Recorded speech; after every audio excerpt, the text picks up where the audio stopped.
Conversation with a caterpillar. Now, Alice said to herself. First, I must get a little bigger, and second, I must find my way into that beautiful garden. I think that will be the best plan. But oh dear. How shall I get bigger?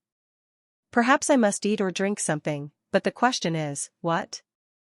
Alice looked all around her at the flowers and the trees, but she could not see anything to eat. Then she saw a large mushroom near her. It was as tall as she was. She walked across to look at it, and there, on top of the mushroom, was a large caterpillar, smoking a pipe. After a while, the caterpillar took the pipe out of its mouth and said to Alice in a slow, sleepy voice, "Who are you?" "I don't really know, sir," said Alice. "I know who I was when I got up this morning, but I have changed so often since then. I think I am a different person now." "What do you mean by that?" said the caterpillar. "Explain yourself." "I can't explain myself, sir," said Alice, "because I'm not myself, you know." "I don't know," said the caterpillar. "Explain yourself," said the caterpillar. "It's difficult to describe," Alice replied politely. "One minute I'm very small, the next minute I'm as tall as a house, then I'm small again. Usually, I stay the same all day, and changing so often feels very strange to me." "You," said the caterpillar, in a very unfriendly voice. "Who are you?"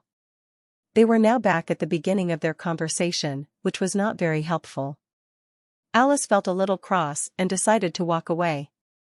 "Come back," the caterpillar called after her. "I've something important to say." This sounded better, so Alice turned back. "Never get angry," said the caterpillar. "Is that all?" said Alice, trying not to be angry. "No," said the caterpillar. For some minutes it smoked its pipe and did not speak, but at last it took the pipe out of its mouth, and said, "So you've changed, have you? How tall do you want to be?" "I would like to be a little larger, sir, please," said Alice. 8 centimeters is really very small. For a while, the caterpillar smoked its pipe. Then it shook itself, got down off the mushroom, and moved slowly away into the grass.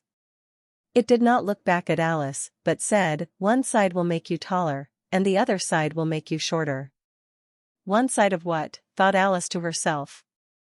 She did not say this aloud, but the caterpillar said, "Of the mushroom." Then it moved away into the wood. Alice looked at the mushroom carefully, but it was round, and did not have sides. At last, she broke off a piece in each hand from opposite sides of the mushroom. She ate some of the piece in her left hand, and waited to see what would happen. A minute later her head was as high as the tallest tree in the wood, and she was looking at a sea of green leaves. Then a bird appeared and began to fly around her head, screaming, "Egg thief! Egg thief! Go away!" "I'm not an egg thief," said Alice. "Oh no," said the bird angrily. "But you eat eggs, don't you?"